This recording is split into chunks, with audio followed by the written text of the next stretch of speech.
Good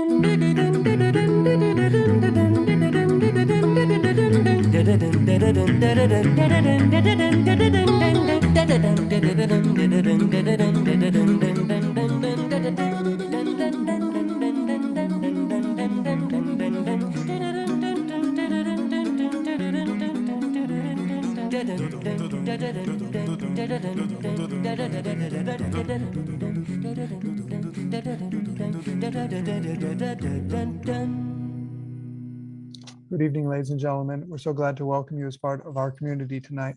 Please note that this webinar is being recorded and distributed live stream. By entering this virtual meeting room, you give your consent to be recorded and distributed by Vienna Live with Simeon Morrow and other third parties. If you prefer to not be recorded, please turn off your camera and microphone and/or go to the Facebook Live video feed, the link to which I'll now place in the chat room. For a better experience, please turn off your microphone and set your video to gallery view. This show thrives on participant contributions, and all participants are encouraged to actively participate in this webinar by asking questions and making comments. To do so, please either write in the chat room, raise your hand, or turn on your microphone to say hi, and I will be delighted to include your perspective in the conversation. Tonight, our featured guests are Sylvia Eisenburger-Kunz, Secretary General of the Society of Friends of the Fine Arts Vienna, and Michela Gizetti, a visual artist whose artworks have now been displayed in a retrospective at the Albertina Museum in Vienna. Also joining us tonight is Dr. Lino Rivera, Professor of Music at St. Mary's College of California. Ms. Eisenburger-Kunz, welcome.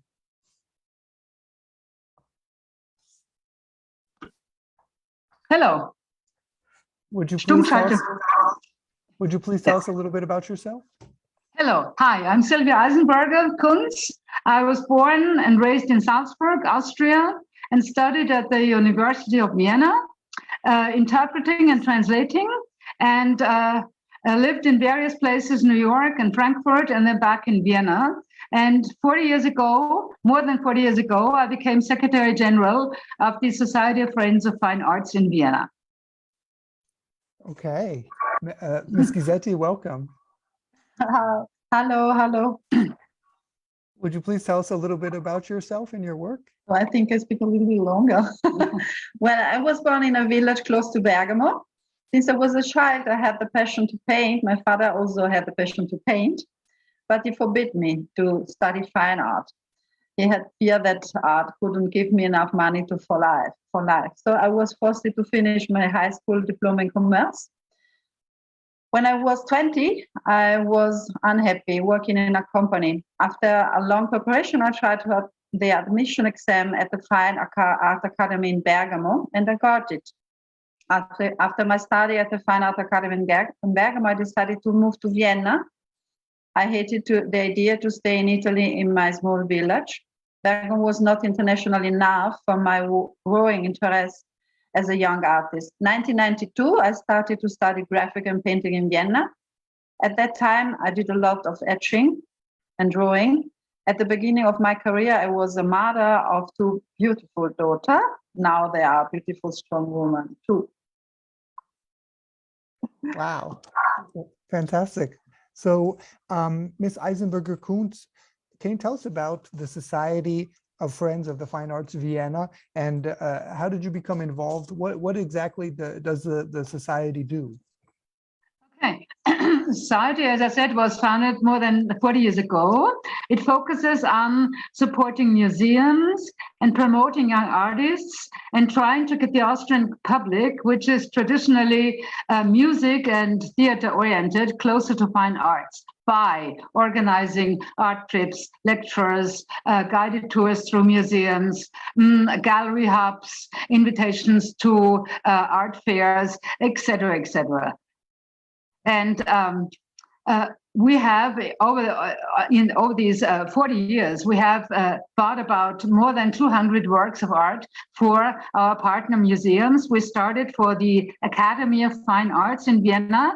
After 5 years, we expanded to the Museum of Modern Art and then the Albertina Museum in Vienna. So those are the three who get most. For instance, these are old masters that we bought for the Academy of Fine Arts. yes, Snyder's and Hubert Robert is next, probably a feast.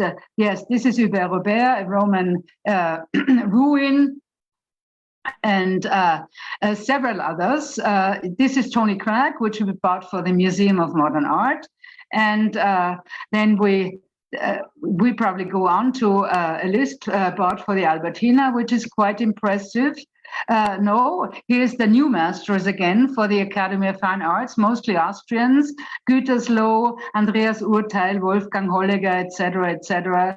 And Anton Lehmten. Hundertwasser is probably also internationally renowned, as is Arnulf Reiner, Karl Korab, Herzig, and so forth. So this is only a selection. Herbert Böckel, also a most renowned former president, Max Weiler, excellent painter, Wickenburg too, and Josef Mickel. So another Böckel that we got for the Academy.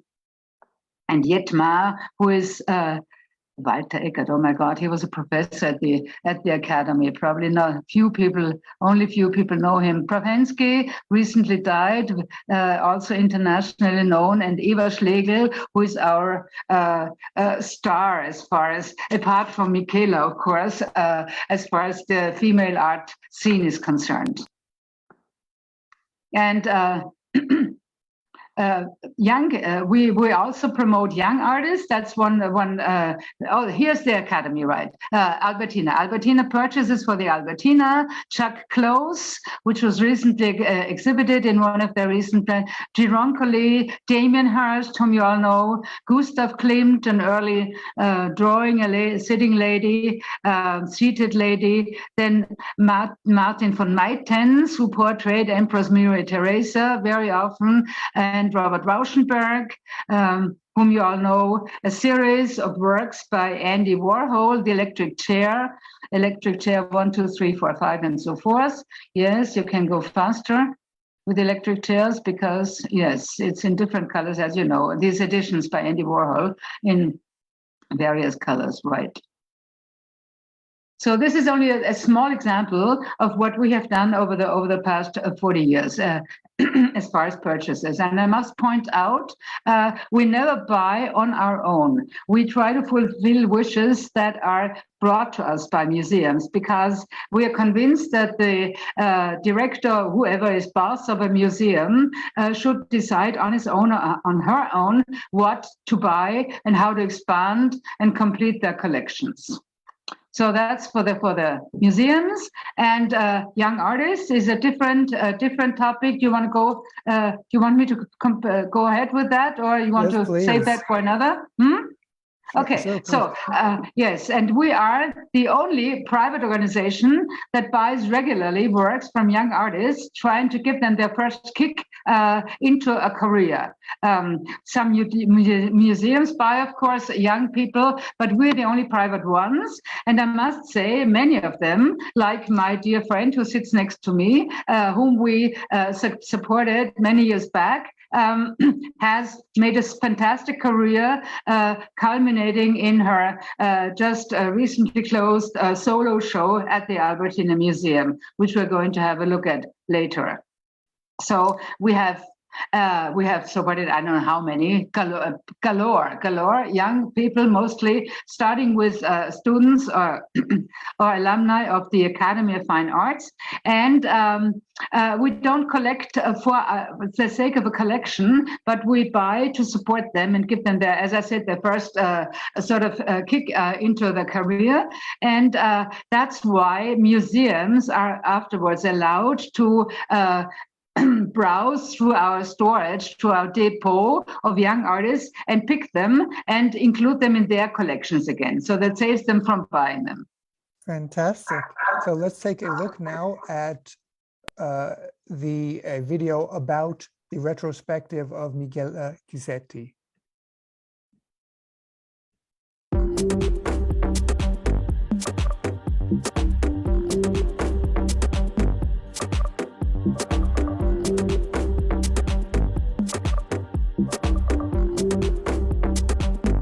Meine Damen und Herren, ich begrüße Sie ganz herzlich zu einer Ausstellung von Michele Gizetti, einer Künstlerin, die Sie vielleicht nicht kennen oder vielleicht nur einmal gehört haben. 1966 in Bergamo geboren, in den 90er Jahren ist sie nach Wien übersiedelt.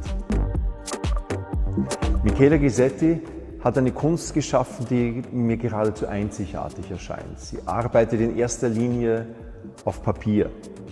Sie macht Pastelle, Aquarelle, feinster, nuanciertester Weise und sie schafft etwas, was einem schier unmöglich erscheint.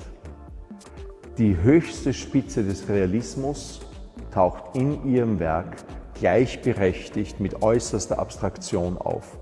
Und das ist nicht eine Weiterentwicklung, ein Schritt von A nach B, das ist kein Hintereinander, sondern ein Nebeneinander. Michela Gizetti vermag es, die Persönlichkeit eines Menschen, wie das Porträt, das Sie hinter mir sehen, in Buntstiftzeichnungen von gigantischem Ausmaß wiederzugeben, so wie sie es kann, ein Gefühl der Unendlichkeit und der Verletzlichkeit gerade in Zeiten der Pandemie durch ihre jüngsten abstrakten Kreidezeichnungen zu symbolisieren.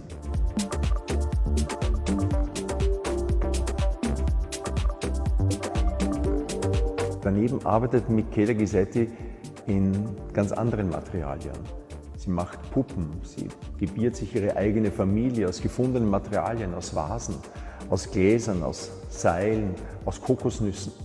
Und sie vermag es, eine Gebetskette oder einen Rosenkranz zu übersetzen in eine monumentale Skulptureninstallation, die hier in dieser Ausstellung am Boden ausgebreitet ist, sodass man zwischen der Zeichnung und der Installation hin und her geht und immer wieder in diesen traumhaften Schwebezustand einer geradezu tranceähnlichen Kunst gerät.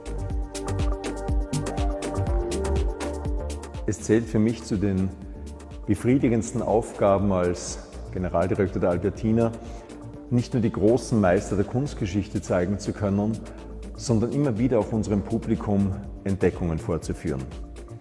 Michela Gizetti ist für mich eine der schönsten Entdeckungen der letzten Jahre und ich freue mich ganz besonders, dass sie neben Modigliani, neben Andy Warhol und den großen Meistern der deutschen Kunst wie Baselitz oder Gerhard Richter in der Albertina Platz findet und sich hervorragend behaupten kann. Fantastic. So, Ms. Gizetti, can you tell us a little bit about this trip you made? You said you started in commerce because your father didn't want you to become a visual artist. How is it that you developed and you got your own, you got to the point where even the general director of the Albertina Museum is saying that, you know, you have something, as they said, he said einzigartig, purely unique. How do you, I think that's what every artist, every musician, everybody, every one of us, we want to be called that. That's the highest praise. So how is it that you developed that? Tell us your artistic story. It was a long way most alone in background. Also I had not a lot of contact because I was a mother. Also the beginning of my art reflected my life as a young woman and a young mother, and I was trying to get my place in the world. It was a very, very intensive time in my life. It was absolutely not easy, but a strong love to my family and deep necessity to express myself through art was giving me inspiration and ideas. The start of my work was, of course, very autobiographical, expressive, surreal, analytic. Most of the works were drawings. Later, for a short time, I was painting on patterns, fabrics, like the picture you have in your collection. In 2005, I was one of the winners of Strabag Award, and the exhibition for this award was my first big show in Vienna. It was something special. I could show the drawing series Verrutschte Frisuren, Slipped Hairstyles, my homage to the Origine du Monde of Gustave Courbet, and my first big drawings, Die Ritter, the Cavaliers, about a historical monument in the Dome of Innsbruck. Because of the Ritter, the director of the Albertina Museum, Dr. Schröder, was coming in my studio for the first time. He loves these three Ritter drawings. He began to love my drawing technique, with very sensitive lines. At that time, I was making pastels in a most nuances way. The drawings were getting bigger and bigger. I also worked for 3 years long with and about the female prostitute of Hamburg, Domenica Niehoff. This time, this big drawing, catch the attention of the director of the Albertina. So it was my beginning to the connection to the Albertina with big drawing and very sensitive drawing. Yes. Okay, fantastic. So, and Miss Eisenburger-Kunz, could you tell us a little bit about your first becoming acquainted with Miss Gizetti's work? You said that the society often wants to support young artists and give them a chance to be seen. How is it, because Miss Gizetti said that the director of the Albertina became interested in her work after he saw it. Tell us what caught your eye, what made it so that, you know, why did you choose to support her work? Well, she came to my office one day, and I must admit, I don't even recollect our first encounter. You remember how it went about? You were in the Starbuck Award exposition, and you saw the picture there, maybe, no? Possible. Because, you know, I, of course, I did research. When did we buy it? That one work, L'uomo dietro di me, the man behind me, which is a sort of a pattern, also a necklace in a way. Yes, I love it. But it's acrylic on fabric, on fabric, and so yes, she won the Starbuck Award, and it was a pretty daring paraphrase of L'origine du monde by Courbet, which many of us know, and she did sort of a wig in the right place, and I thought she was good, and then she was pretty precocious and daring, and so we got together, and then I bought that one work of hers, which we still have and which we cherish, and I have ever since then observed with great satisfaction the way she developed and got along, right up to the Albertina. And Miss Eisenburger-Kunz, could you tell us a little bit about that, selecting her artwork, or like you said she's daring because she paraphrased. So a lot of the work that we see of Miss Gizetti it seems like it's easy to associate with. We see a figure, we see something, there's a lot of beauty in it. It's very aesthetically pleasing. When you say daring, what do you mean exactly? Well, it was that one project. I mean, she had a wig as pubic hair, you know. L'origine du monde is that famous painting by Courbet, a girl spreading her legs and showing her intimate parts. And that was a scandal, of course. It's in the Musée d'Orsay, by the way, and was in the beginning banned, and all sorts of scandals. And so she did this wig in this place, and I thought that was first. Her technique was excellent, but the theme was pretty daring, I must say. You know, even to this day, it is a provocative work, and she did a provocative work of her own on the basis of that Courbet. Okay, and can you tell us a little bit about the technique of an artist? Tell us about what makes that technique. Many of us here were really coming from the music background, you know, where the technique means to move your fingers in a very skillful way. What does it mean when you say technique? Well, the skill, that's it takes both. It takes the skill. I mean, you know, if something is well done, when you have a well done dress, you know, it's a well done dress. It's beautifully designed and it's beautiful carried out. And the same when you see a work of art. But I think a good artist needs both. He needs, or she needs, a good technique. I mean, the technique is what you learn and what you can optimize. But of course, you have to have the talent to optimize it. But you have to be also original. You have to be have to have your own ideas. Technique is not enough. Technique is fantastic, and it's part of the deal, but it's not enough. It's I think a good artist and a spectacular artist has to have his own handwriting, as we say. You know, he must be original. He must be recognizable, maybe, and he must be on his own. And that's why. And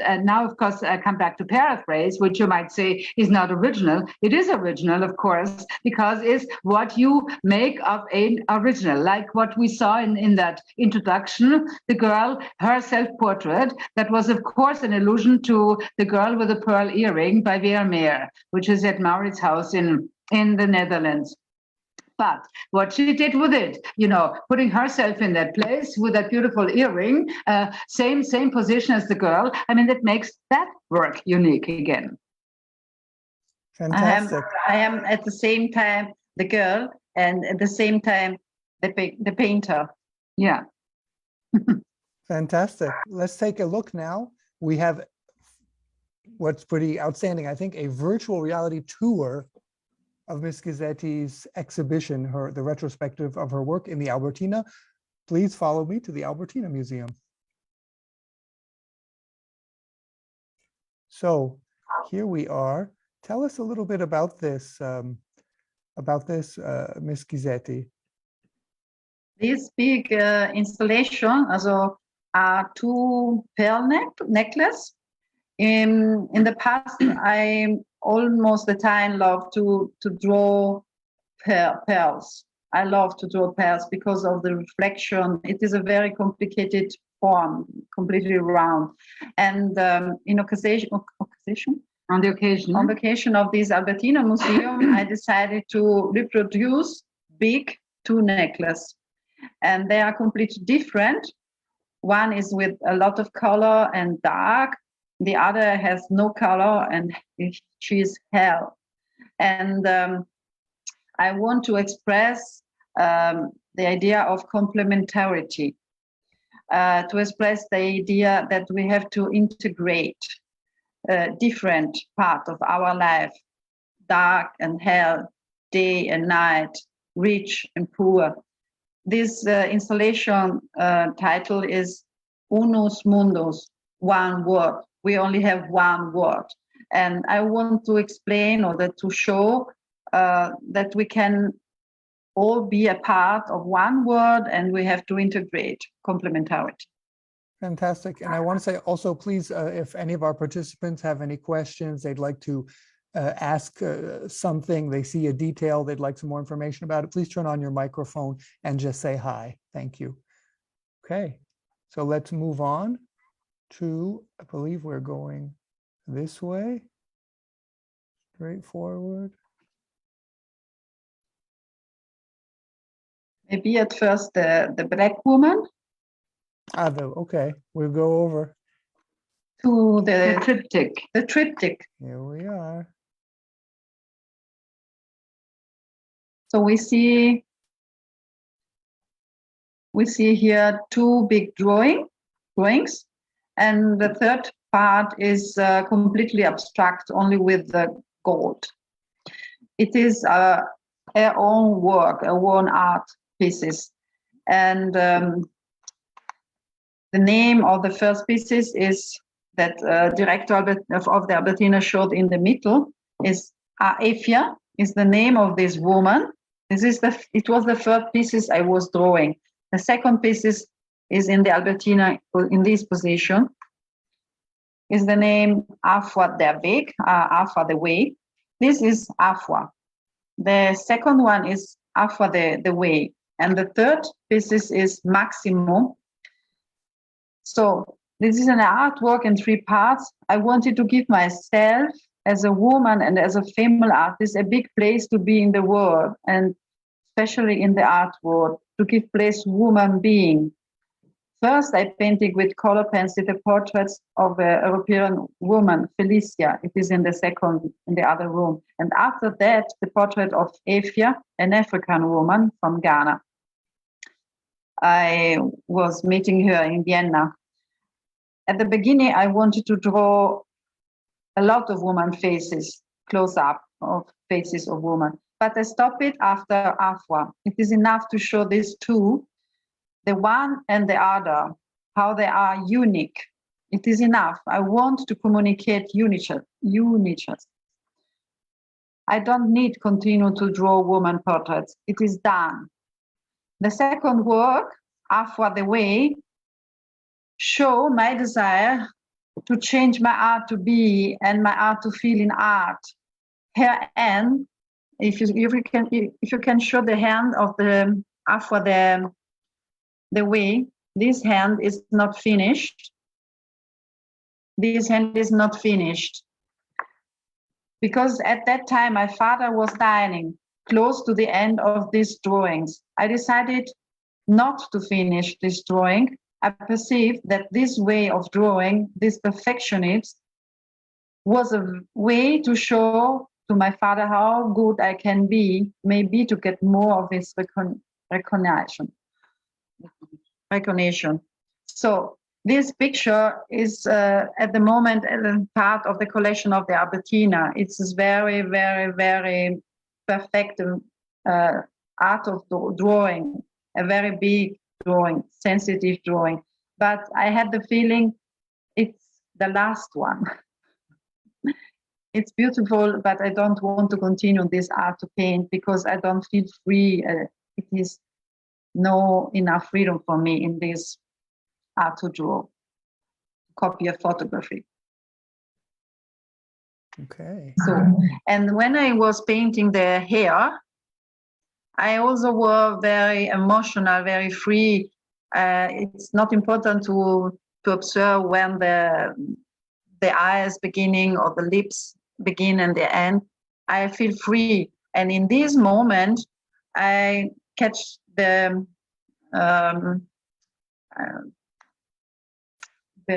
wahrnehmen. Perception. The perception. I will be abstract. I will move my drawing without photograph, without copying a photograph. So you can show the magic carpet behind the big pearl The one with the arrows, you know. Because it was the second That's step. the one. After this, the big one, you know. Yeah. After this big drawing of Efia, the woman, I changed it in this direction. I was traveling in Morocco, and I was in love with the carpets, most of the time with the wild threads behind the carpet. So in this picture, I was also trying to express my decision to change from left to right, just to change, just to take a new direction. I also was drawing together with painting, but I wanted to express my desire to change direction in my art work. Yes. Maybe you can show, so the black one, the big black one on the left of the art. Yes, the big one in black, this one, yeah. Yes. This big picture is also in the collection of the Albertina, and his title is Tutto Megatuto. I work a series, his name is Tutto. And with this series, I speak maybe with the universe, but I prefer to say I communicate with Tutto, with the whole life. My thinking is abstract. All the colors are possible. It is very democratic. I drop colors and I paint thousands of very, very small dots in an infinite way. I feel the time is infinite and the space is infinite. So it's completely another feeling, another art to draw and to paint, completely different. I'm completely abstract, completely free, and no photographs, no photo can tell me what I have to do. Every color is possible. When I draw a portrait, I have completely to decide which kind of color now I can use and after. So it's a very free feeling in this art of painting. Sometimes art critical, they compare me with Jackson Pollock, but it's not true. It's completely different. Jackson Pollock is completely moved from action and wild. I really control myself when I decide which color and where. And It's to Ms. really- Eisenberg, speaking of technique, in this painting, Ms. Gizetti brought up Jackson Pollock. Do you see technique in this painting? Absolutely. Absolutely. When you look at it, it's fascinating. The closer you get, the more you see, and it's fantastic. I see absolute technique, yes. And as she said, she controls what she does. Jackson Pollock, called Jack the Dripper because he dripped, probably maybe also controlled, I don't know, but she does it minutely, meticulously. Every little dot is placed by her. It is incredible. Yeah. Maybe you have to show the round around. There is a very small drop that I put in with very, very small pencil. No, pencil, yes. No, paint Brush? not in the middle, On the side, on the edges. on the edges. It gets smaller and smaller, the dots on the edges, and she does. You can see I paint everywhere very, very small dots. And further down, yes. It's like to work in the universe. Right here. Now, when you see that, it looks like little lines. What you see now, those little contours, like, I don't know, a map or whatever, that is all made of little dots that she did herself, those lines. It's incredible. It's incredible. very meditative. Yeah.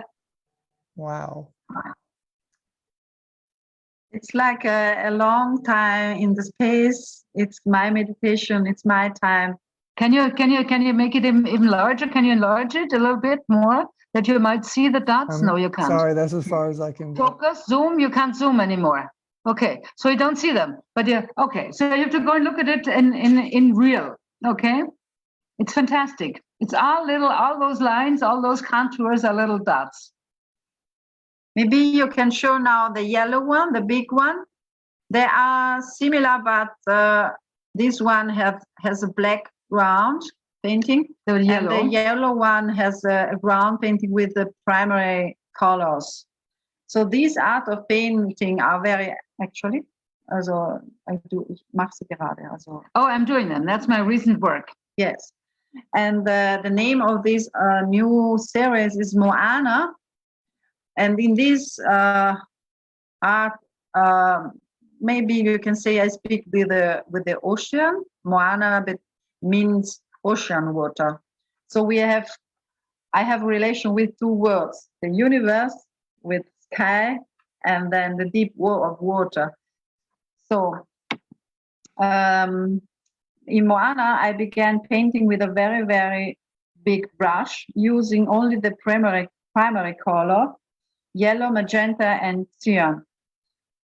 Well, it is a bit of a transition. First step, I paint light. You see here, yellow and red. Second step, when the first color are dry, I create dark and shadow color. And then comes the third step, which I mostly do at the table.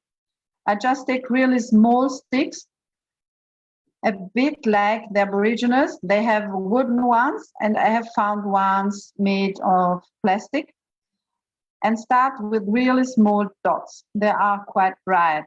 These produce a lot of light. That means I always have these three phases: light, shadow, and light again. And yes, I'm just really happy when the moment arrives.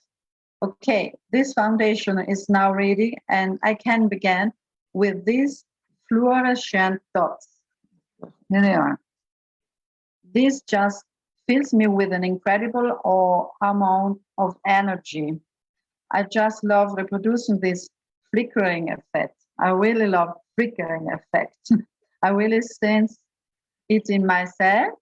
It's a longing for these fluorescent dots. Fantastic. Now we'll So- go on. I have to speak about the dolls. Next door. Next room, the dolls. Here's the girl again.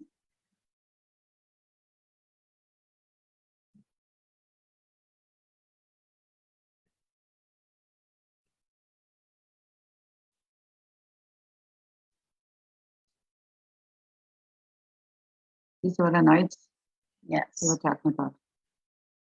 So, after the drawing series, Lipid Hairstyles, homage on Origine du Monde of Kobe, I started to try to express how humans are unique with dolls. I enjoy to do my dolls, fertility dolls. My dolls are like a collage of different objects with a lot of humor. I do collage with glasses, pumpkins. These pumpkins' name is shekere. They are music instrument, ropes, tassels, threads, beads, everyday life things like a mop, for example, or part of a vacuum cleaner. The dolls also show how unique every woman can be. I like to put together different art crafts, objects. Putting together is my philosophy, living with all parts of life, living and working with complementarity. This series is just at the beginning, and it will be part of my next big exposition in a big installation. I love these dolls, and I have a lot of fun by composing them. Can you tell us a little bit, Ms. Gizetti, about do they have names, or how do you? Yes, of course. How do you? Yes, of course. This series has a main name, Che Bambole, what the dolls. This is the title of a song in Italy. Sing it. But every doll has her specific name. I decided to choose African woman name, and I studied the meaning of this name and tried to combine it with the form of my dolls, how she looked like, and then I was given the name like my daughter. So every of these women of these dolls has some special quality, soul quality, or just funny, or to be beautiful. So every woman gets a special name. So they all are all women. They are all women. They're in this exposition. The director decided to show these women like soldiers, like soldiers. But in my studio, there was composed like a lot of women speaking together, have connection, like a marked scene in Africa, or a marked scene in another mark where women are communicating each other. And what makes them women? We talk about the difference between sex and gender, where sex is the body parts of a woman or a man, where gender is kind of the way they behave, the way that they dress. What makes these dolls women? Because they have. Warum sind sie Frauen? Yeah. Yeah, most of them, they have a big Bauch. Belly. Belly. Big belly. They have Breasts. Mm-hmm. And they have long hair. But there is one. They have some special. Also, they have some special breath. One piece is gender gerecht. It has the gender Conform. on the right, because he has some special. He has einen Kristallpenis. He has a crystal penis. He has a crystal penis. The last on the left, on the right, with the breast on the head. And the one on the far left looks a bit male also. She has a crystal penis. Yeah. Which is a vacuum cleaner. Okay. Vacuum cleaner, the feet. The feet, the legs, the feet are vacuum cleaner. It's all objects, it's brooms, it's all sorts of objects that you put together. The So, small one, the very small one, she has the body is Alessi Zitronenpresse. Oh, the citrus squeezer, right? Press, right? Citrus Yeah. Lemon. The big one behind the small one, she has Silbergewichte von der Waage. Silver weights from a scale. Mhm.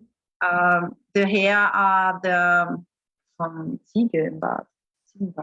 That's from a goat, a goat, a Gamsbart. We say Gamsbart. Oh my God, yeah.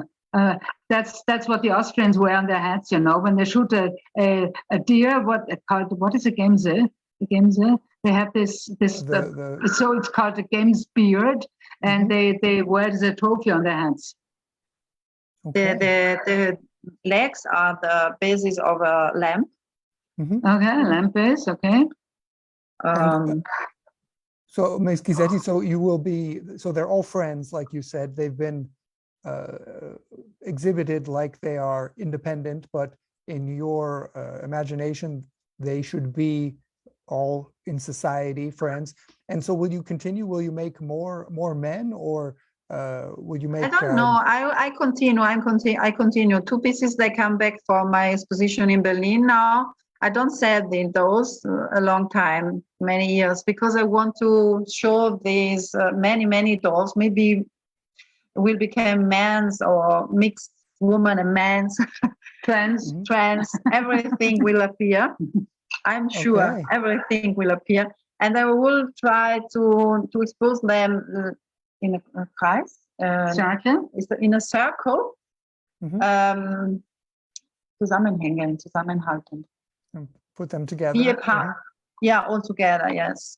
And try to look at an exposition at a new museum about it. This one looks pretty male in a way. Fantastic. No, at the moment, I don't think too much about male. Okay, so we have I want to show one more picture of them together. Let's see. The black one show how I'm going to show that right now. Concepted. I was thinking about.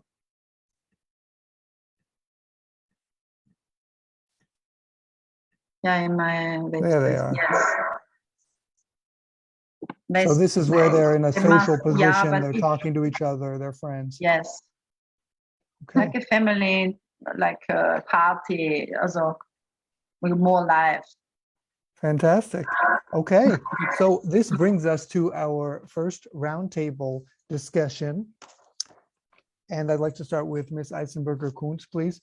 The question is, what is the relationship between professional artists, the professional artists like Ms. Gizetti, and art associations like the Society of Friends of the Fine Arts Vienna, or organizations like the Albertina Museum? So like we said, Ms. Eisenburger-Kunz, that you are trying to help an artist like Ms. Gizetti when she's starting out, with the hopes that then eventually what the Albertina did, the director of the Albertina takes notice of what she's doing. And so you're trying to help these artists gain recognition in all this. Tell us a little bit. Well, not really actively. Well, of course, what brought us together is, of course, that first purchase at a very early stage. But in principle, no, we, in fact, lost a bit of contact. My contact,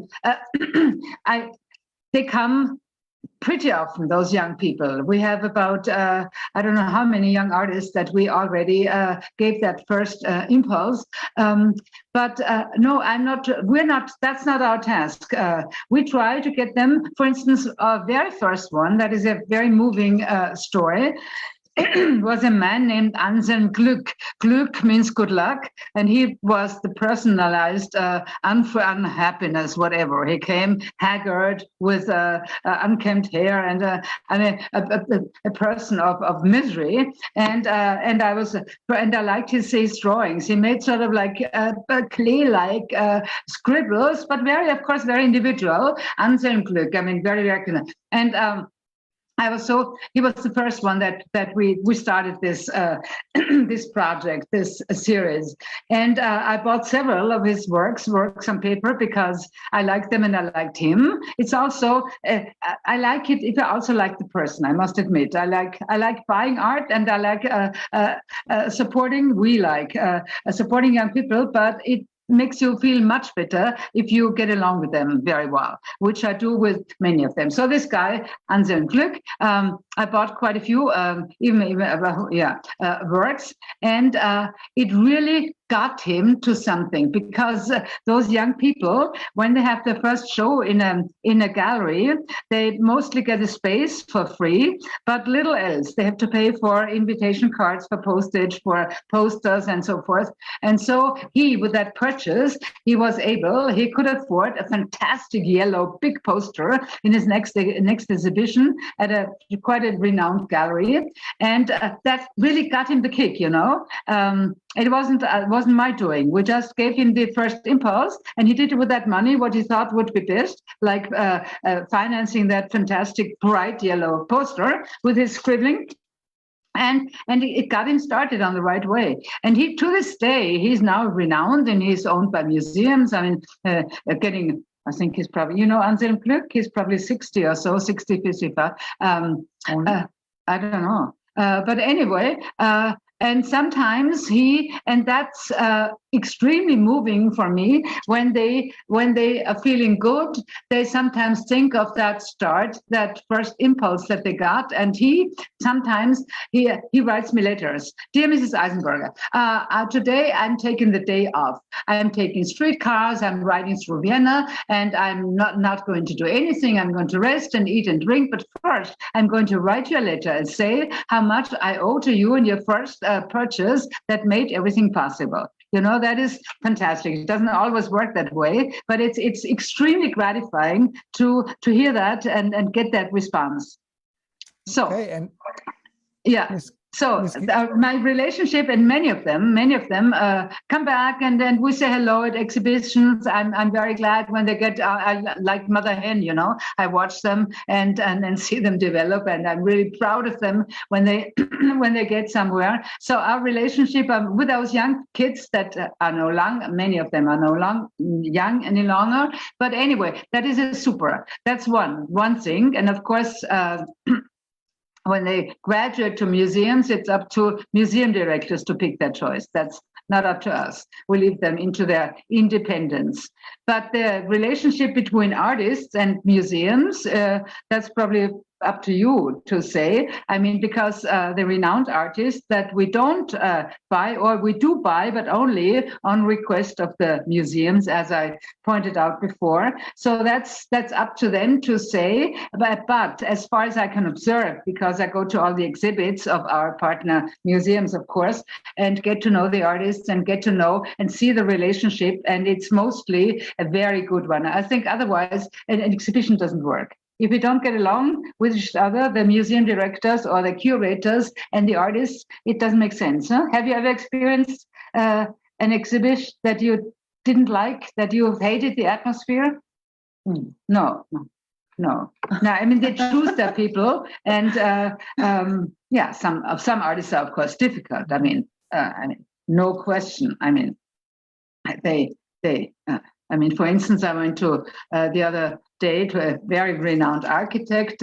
He gave a book that was presented at the Academy of Fine Arts, Semper Depot, which is one of the places, and he talked, and there was a round table, and was talking, and in the end, when it was over after 2 hours, I said, I would have loved to have pictures with all your projects, what you designed here, what you designed there, all over the world. And the guy who ran, like you, the moderator who ran the discussion, said, we had it already. The Meister at the last moment said, no pictures, I want people to listen. Basta. So, okay, it happens. I mean, you have to, artists are sometimes an interesting group, but yeah.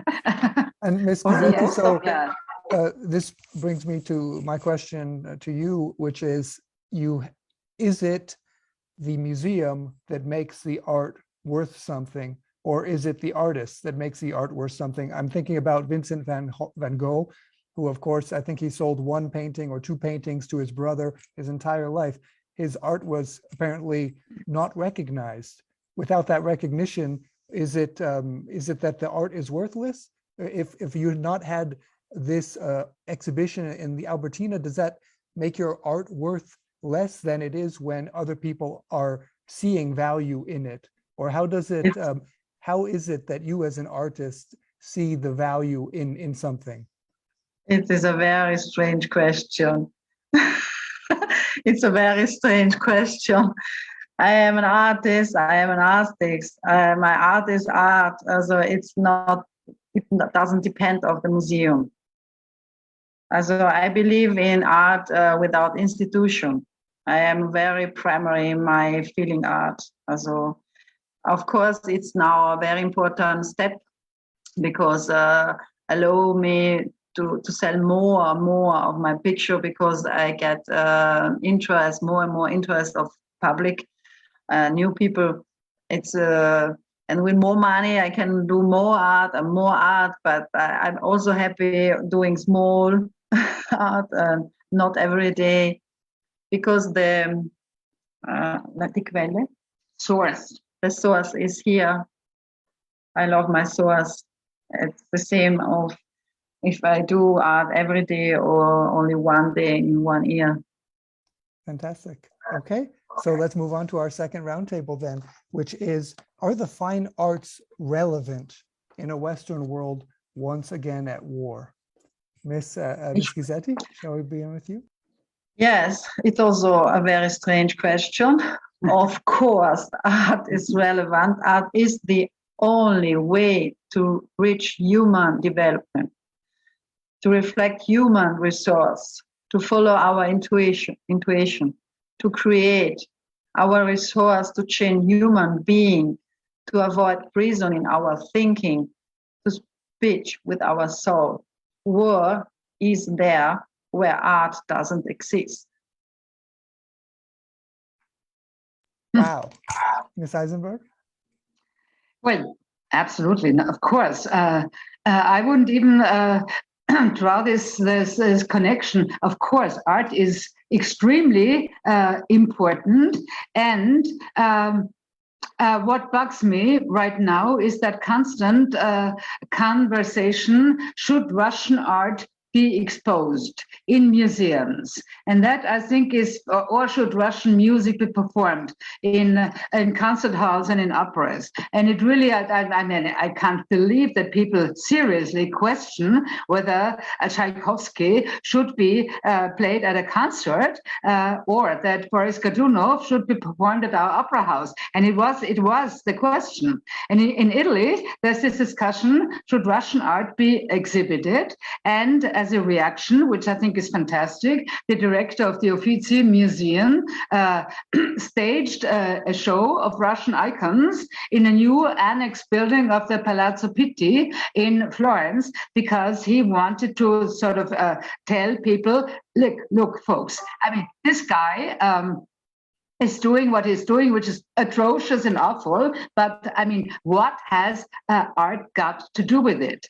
I would even go further. I think that artists who now have to declare, I despise everything, otherwise they cannot perform, that is a difficult thing, in my opinion. They have not committed a crime, they're doing their work. So this tribunal that they're put in front of now, I think is going in the wrong direction. This is almost as, not as, of course, but totalitarian as well. You know, either you proclaim and you confess that you despise this guy and like this guy, despise this style, prefer this style. Otherwise, you're not allowed to work. I mean, that really aggravates me, I must say. And I'm for reconciliation and peace, and I'm for talks, and I'm for a liberal attitude towards people who do nothing but their job and want to work. Indeed, and isn't it that we in Western societies, we say that we are the promoters of free speech, but then it turns out that we're not allowed to say certain things in certain contexts. Isn't that the case? Or commanded to say certain things, otherwise no chance. Fantastic. So our final roundtable, please, with to you, Ms. Gizetti. What does the future of fine arts look like to you? Oh, it's the first time I received such a question, and it's very important to have my answer. My answer is art is our future. Art is the future. Art is a way to be. Art is behind any border. Art don't need border. Let's stay in touch with our intuition. Let's stay in changing, stay in touch with our human being, stay in touch with light, idea. Let's speak about our unicity.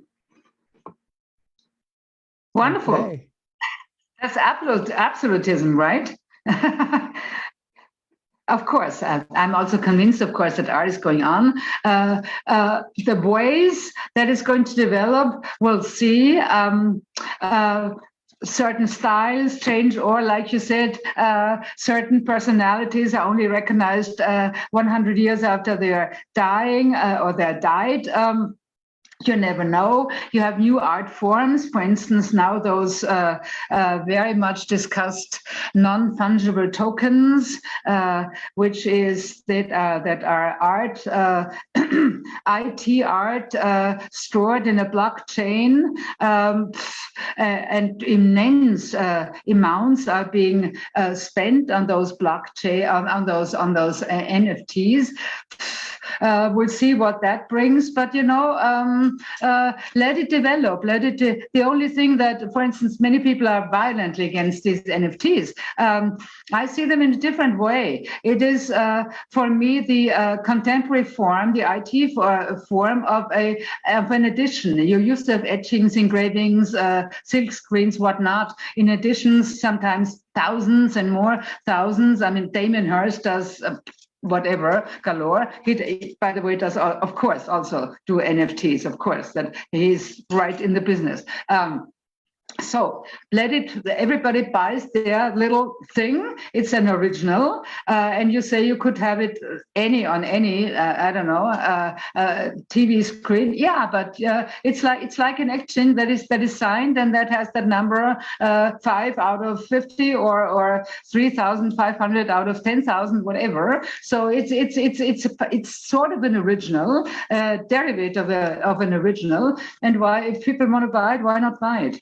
The only thing that really is the disadvantage that it costs so enormously much energy to store it in that blockchain. And I think that speaks against it. I mean, everybody's talking about climate change and saving energy, turn down the temperature in your rooms and so forth. And then on the other hand, you have this tremendous waste of energy in that kind of technique. Yes. But there will be styles, there will be tastes, there will be trends, whatever. But I think people probably need art. Well, lucky for us, we have Michele Gizetti and Sylvia Eisenburger-Kunz to explain it all to experts in the field of the fine arts. Thank you so very much. So let's take a look at how we can stay in touch with them. Here we have the Kunstfreunde.at. This is the Society of Friends of the Fine Arts Vienna. And I believe we can reach out to you down here. This is your email, Ms. Eisenburger. Can people write to you if they have any questions or comments? Wonderful. That's right. So I will put that there in the chat room right now. There it is, Kunstfreunde.at. And Ms. Gizetti, let's take a look at your website. There it is, Gizetti.at, and we can reach out to you just by pushing on contact. There it is, your Michele at Gizetti.at. Can people write to you? Yes, it is. Fantastic. Okay, so I will put that also in the chat room. There is Professor Dr. Lino Rivera writes, thank you both for sharing those original and engaging works and your ideas. So let's take a look. I must say once again, thank you. Thank you. Thank you so much, Ms. Eisenburger-Kunz. Thank you so much, Ms. Gizetti. Thank you very much. Thank you for having us. Thank you very much. So let's take a look at next Wednesday. Coming up, we have the Lviv Municipal Art Center, Ukraine, The War exhibition. In Shakespeare's King Lear, as the decisive field battle against the conniving impostors is to begin, the blinded Earl of Gloucester is led by his legitimate son Edgar to sit under the quiet shade of a tree. Edgar then rushes off to fight the impostors, and Gloucester anxiously waits out the battle under that tree. By now, we all know that Lviv is a city on Ukraine's western border and, for now, somewhat removed from the Russian armed forces' invasion to the north, south, and east. The residents of Lviv still hear the air raid sirens day and night and look up at the sky wondering which bombs will rain down, but perhaps the city's most unbearable moments come from the same thoughts that troubled the blind Gloucester as he waited in the soft afternoon breeze. Last week, the Lviv Municipal Art Center unveiled its wartime quote-unquote shelter exposition of Ukrainian artists, an extraordinary gesture of defiance that is sure to make all other artists rethink their work's potential. As we will experience, these valiant Ukrainian artists are no strangers to bravery, and the overwhelming power of shelter will be felt far beyond the front lines. As always, all information about upcoming shows can be found at www.simeonmoro.com. Again, that's next Wednesday, Lviv Municipal Art Center, Ukraine, the War exhibition. Once again, thank you so very much to Sylvia Eisenburger-Kunz. Thank you to Michela Gizetti. Thanks very much to Lino Rivera. Thank you to Agnieszka Rivole for her support of this show. Most of all, thanks to you, our participants who make it all worthwhile. From Vienna, Austria, from New London, New Hampshire, from the Bay Area, California, goodbye. See you next week. Thank you. Bye-bye. Bye-bye. See you.